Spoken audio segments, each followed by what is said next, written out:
We just talked about the state of Florida. Let's move north to South Carolina, where cases are spiking. More than 1,000 of them confirmed just yesterday.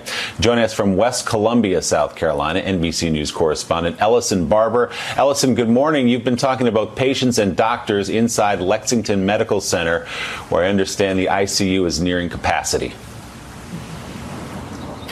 Hey, Willie, this hospital officials tell us they have seen the numbers of hospitalized COVID patients triple in recent days. And right now, in terms of their total number of deaths, they say 30% of the total number of COVID deaths have come in just the last 2 weeks. We spent the day inside Lexington Medical Center visiting the emergency department, a COVID floor, and the COVID ICU floor. We were screened, we were temperature checked before we were allowed inside, and then suited up in full PPE. This hospital has 18 beds on their COVID ICU floor. Yesterday, only 4 were left. Statewide, 75% of all hospital beds are now in use, according to the latest data released by the state's health department. Within minutes of walking on the COVID ICU floor, we saw a patient being intubated, put on a ventilator. It was the third patient to have to be intubated that day. It wasn't even lunchtime. This all happened well before 1 p.m. Doctors here say one of the lessons that they learned from watching what has happened in other states earlier in the pandemic and other hotspots like New York is that it is difficult to get COVID patients off of a ventilator alive. So this hospital tries to not intubate COVID patients unless it is a necessity, a true last resort. The fact that they had to intubate and put 3 people on ventilators yesterday was rare and a reminder of the massive challenges that they are facing at this hospital right now. Doctors say there is no question they are in a surge. Cases are rising. What they don't know is when the surge ends. The question is, how long can they handle the rising number of COVID patients in addition to other medical patients, people having heart attacks, people needing cancer treatment? We spoke to the doctor who did all 3 of those intubations yesterday. Here's some of what she told us from the floor of the COVID ICU unit here at Lexington Medical Center. At some point, if we have enough patients that are sick, that are on ventilators and taking up our ICU beds, then we might not have ICU beds for patients who come in for other reasons. Are you worried that this floor could hit that 18-bed capacity in the next week or so? I think it might. I think there's a very good chance that our numbers will continue to climb. I don't think we've hit that peak at all. So I think we're going to be seeing increased numbers.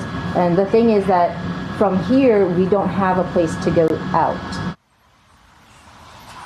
I talked to one man who has been in the hospital because of COVID-19 since June 30th. He was only 52 years old. He said that he went to go get a test after he had symptoms, but then he heard absolutely nothing for 5 days. By the time I got the attention, I couldn't breathe. I was weak. I couldn't walk from here to the restroom.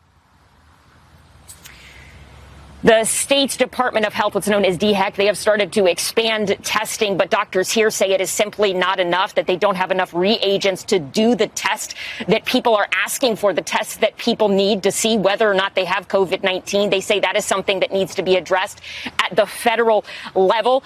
For now, they say the best thing that people can do to help them is to wear a mask. We talked to the chief resident of this hospital yesterday.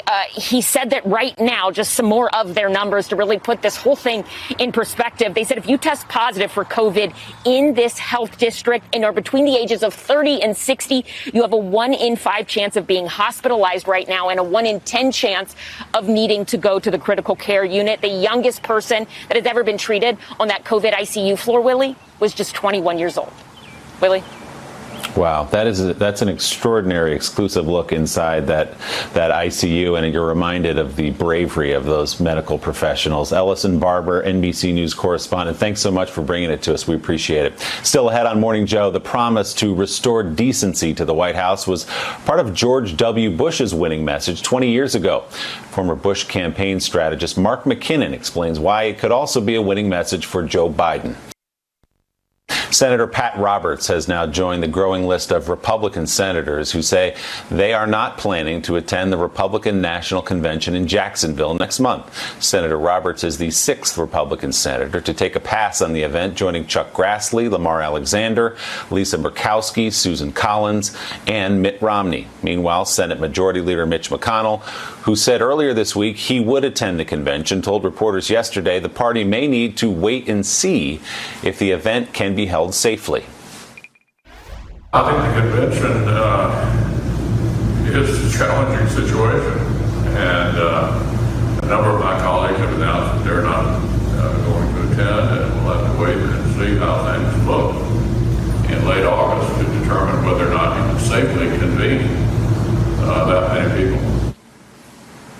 According to several officials with knowledge of plans around the convention, it could be moved outdoors. The Washington Post reports that no decision has been made yet, but Republican officials are studying 2 outdoor sports stadiums near the arena in Jacksonville, where the convention is currently scheduled to be held. The idea there, Susan Del Percio, is that it's less likely to be transmitted. Coronavirus is in an outdoor setting. Maybe you can distance in a bigger space.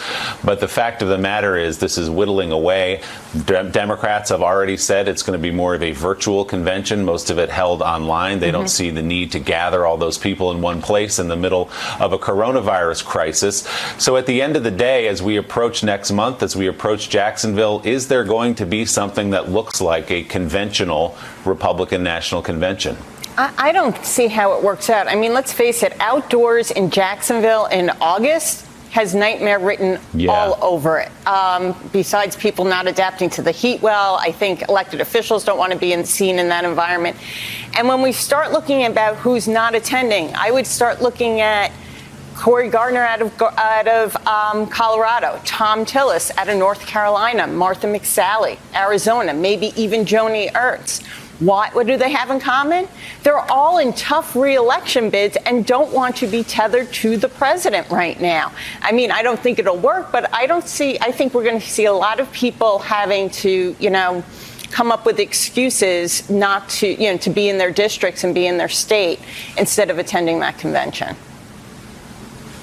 Willie, all you have to do is follow the Republicans to see what's going on here. The Democrats, it was interesting yesterday, Elizabeth Warren, Pete Buttigieg, Kamala Harris were all out stumping for Biden. Whereas if you look at all the senatorial advertising campaigns by Republicans, they are staying away from Trump. Once again, they're not piling on, but they are, once again, it's like he's not in their messages. So you have one party. Interesting other fact also is that we were worried about with the Bernie and Elizabeth voters coalesce around Biden. When a poll showed that 87% to 4 as far as Bernie Sanders voters would vote for Biden, and 90-0 would vote people who came from Warren. So in one party, they are coalescing and united. The other party right now is completely disparate, and you're seeing it in the no-shows in the convention. And we should point out, in fairness, that Senator Roberts of Kansas, who announced he won't go, is 84 years old, and obviously that presents some concerns. Chuck Grassley said the same as well. Coming up next, we'll go live to South Carolina, where NBC News got an exclusive look at a COVID floor at one hospital in the state where cases and deaths are on the rise.